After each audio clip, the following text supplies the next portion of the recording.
Bien-aimés en Christ, je vous salue dans le nom de notre Seigneur Jésus-Christ. Nous allons entamer notre deuxième partie du message que nous avons commencé la semaine, il y a quelques semaines, qui a pour titre la logique de Dieu dans la bénédiction de Jacob. Pour cela, nous allons lire dans le livre de Genèse. Nous n'allons pas lire tous les versets. Je vais juste les citer afin que nous puissions aller rapidement pour que le fichier ne soit pas lourd. On rappelle, la dernière fois nous avons vu que Isaac était un homme aimé par Dieu. Il était vraiment béni, c'était un serviteur de Dieu. Et il représentait Dieu et connaissait les principes de la bénédiction du royaume de Dieu. Il était béni et il devait céder cette bénédiction à un de ses fils qui est Ésaü, qui était son aîné. Mais ce n'est pas Ésaü qui a eu la bénédiction, c'était Jacob qui en a profité. Pourquoi cette logique? Pourquoi c'était ainsi? C'est là où nous allons commencer à chercher à comprendre, à savoir réellement ce qui s'est passé. En plus, nous avons parlé aussi du choix des noms. Le choix des noms est très important parce que cela a un effet positif ou négatif sur notre personnalité. Parce que là, nous avons vu que Jacob, en sortant du ventre de sa mère, prenait le talon de son frère Ésaü. Et il a été nommé trompeur. C'est d'ailleurs la signification du nom de Jacob.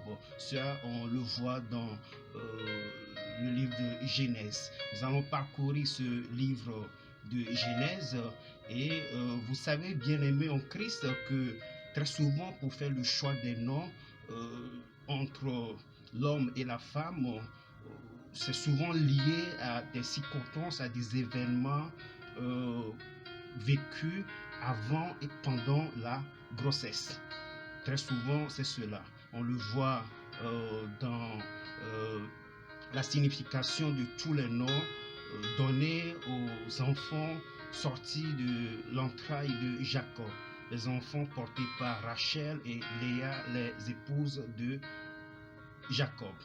Par exemple, on le voit dans Genèse 29, à partir du verset 31, verset 32, on voit que Ruben, Léa lui a donné ce nom, ce qui veut dire l'Éternel a vu mon humiliation et désormais mon mari m'aimera. Ensuite, Siméon et Lévi ou Siméon, c'était l'Éternel a entendu que je n'étais pas aimé et il m'a aussi accordé celui-ci. Pour Lévi également, elle pensait que c'est parce qu'elle a eu le troisième fils et son mari l'aimerait davantage. Les deux, Rachel et Léa, étaient des rivales et les noms qui ont, les circonstances dans lesquelles elles ont donné son nom, ces noms venaient d'une rivalité.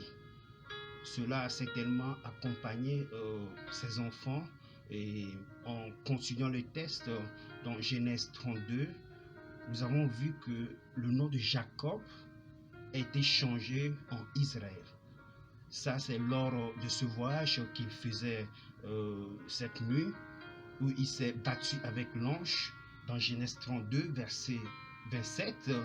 Et l'Éternel lui disait, ton nom ne sera plus Jacob, ton nom sera désormais Israël, car tu as lutté contre les hommes et contre Dieu. Tu as été vainqueur. Ton nom sera désormais Israël.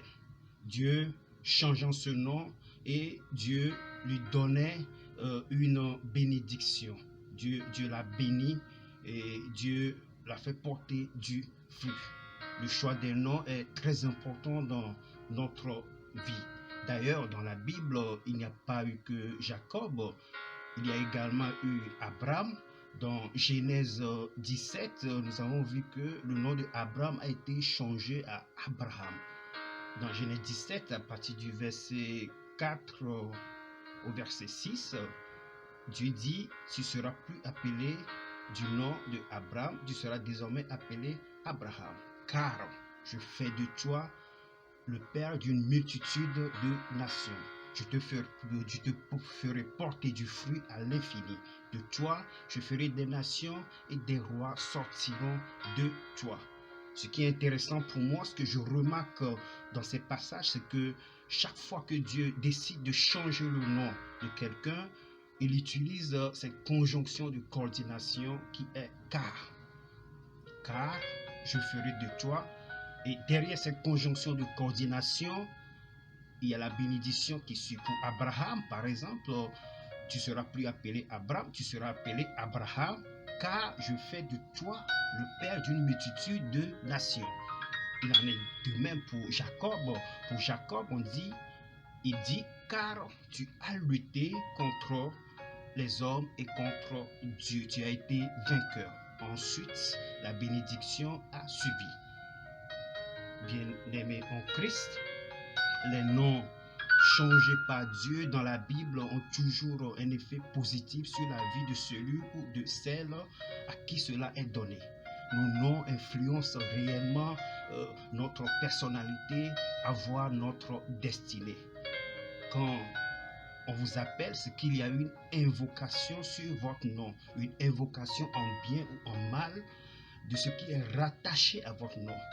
C'est un sujet très vaste, nous n'allons pas nous tarder dessus, mais en m'amusant avec le livre de Genèse, avec tous ces textes, ces chapitres, j'ai essayé de comprendre les circonstances dans lesquelles les noms étaient donnés à ces 12 enfants qui représentaient les 12 tribus d'Israël, les 12 enfants sortis de l'entraille de Jacob, par exemple Ruben.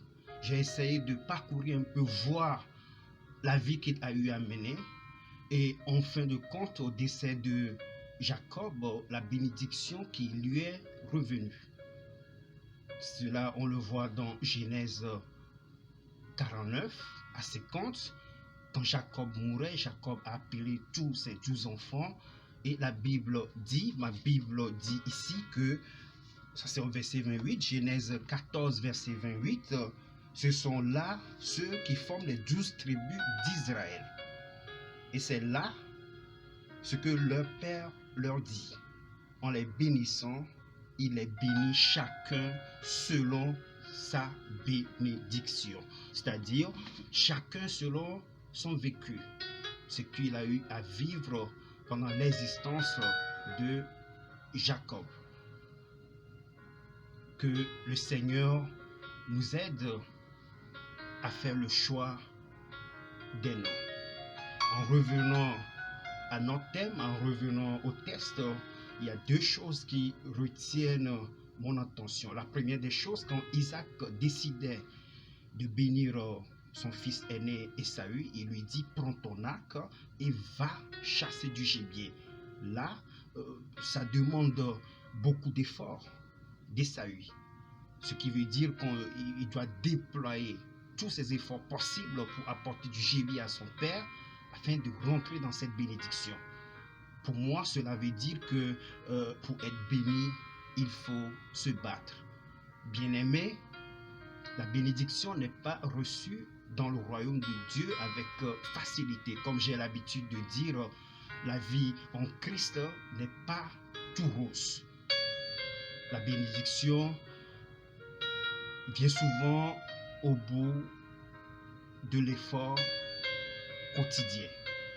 C'est un combat pour être ce parfum de bonne odeur aux yeux de notre Seigneur Jésus-Christ. C'est des principes du royaume de Dieu et il faut les connaître. Même Jacob, étant dans cette bénédiction divine, il a eu des problèmes avec son beau-père, son oncle, le frère de sa mère Rebecca. Bien-aimés, très souvent quand nous avons des problèmes, vous et moi, nous nous affolons et nous pensons que c'est fini. Non. Jacob a connu les mêmes problèmes et cet homme appelé Laban, qui est le père de ses femmes, la Bible dit que Laban a commencé à l'envier. Or, dans Genèse 29, à partir du verset 13 au verset 14, c'était toujours Laban, en voyant son neveu Jacob, il a couru vers lui en disant, Jacob est mon os et ma chair. En fin de compte, ils ne se sont pas compris. Bien-aimés, si nous rencontrons des problèmes, ayons les yeux fixés sur Dieu. Il n'y a que lui qui peut nous aider à avancer.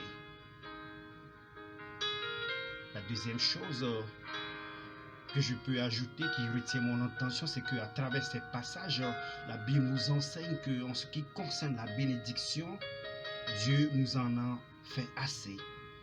C'est à nous de les prendre. La bénédiction nous appartient. Nous devons faire ce combat quotidien pour aller vers cela. Ce qui vient de ce qui nous revient, la bénédiction que Dieu nous donne. Autrement dit, nous devons aller vers au bout de nos forces, nous mettre à genoux. Le diable n'a pas sa place dans notre bénédiction. Nous ne devons pas nous laisser le diable voler notre bénédiction. Nous ne devons pas laisser le diable s'accaparer de ce que Dieu nous donne. Nous devons réclamer cela, frères et sœurs. En ce moment, cela me vient à cœur de vous dire que vous êtes des hommes et des femmes bénis. Pendant qu'Ésaü se battait pour remporter cette bénédiction, Jacob et Rebecca aussi faisaient violence pour déprogrammer le plan des êtres humains que nous sommes, afin que cette logique de Dieu s'accomplisse. Nous devons saisir les opportunités que Dieu nous donne, pas au sens du vol comme Jacob et Rebecca l'ont fait, mais dans la nouvelle alliance en Christ Jésus. Oui, que cela soit clair, que malgré toutes les bénédictions, malgré les prophéties de la Bible, cela nous revient de réclamer cela, d'aller avec force, de prier, de nous mettre à genoux. Même si cela tarde à venir, c'est pour cela que j'aime beaucoup ce passage de Habakkuk 2:3 où il est dit, si cela tarde à venir, attends. Elle marche vers son terme et elle ne mentira pas. Si elle tarde, attends-la, car elle s'accomplira et elle s'accomplira certainement. Mes frères, mes sœurs en Christ, Jacob a compris que Dieu l'aimait et il devait aller retourner dans la maison de son père. Il a même dit que si tu m'aides et si je reviens dans la paix chez mon père, il faisait ce vœu à Dieu. Il lui disait alors, l'Éternel sera mon Dieu. Il a reconnu. Il savait que Dieu l'aimait assez. Chers frères et sœurs en Christ, la logique de Dieu est insondable. Dieu a tout accompli pour cet homme qu'il a béni. Même les problèmes qu'il a rencontrés chez son beau-père étaient dans cette logique. Sinon, il ne reviendra pas dans la maison de son père. On le voit dans Genèse 28 à partir du verset 21. Vous voyez, même Isaac qui n'aimait pas, la Bible dit que sa préférence était Ésaü, parce que Ésaü était un homme viril. C'était un bon chasseur. La Bible dit que sa préférence était Ésaü et non Jacob. Jacob, c'est sa maman qui l'aimait le plus. Mais à un moment donné, pour pouvoir rentrer dans cette logique, Isaac qui l'aimait pas assez, Isaac lui disait, prends ton arc, dépêche-toi, va chez là-bas pour pouvoir le sauver. Cela s'est fait après que Jacques et Isaac a su que c'était une bénédiction volée. Voilà comment Dieu récupère le positif et le négatif pour accomplir son dessein. C'est que des fois, Dieu prend les bonnes et les mauvaises choses pour arriver à son dessein.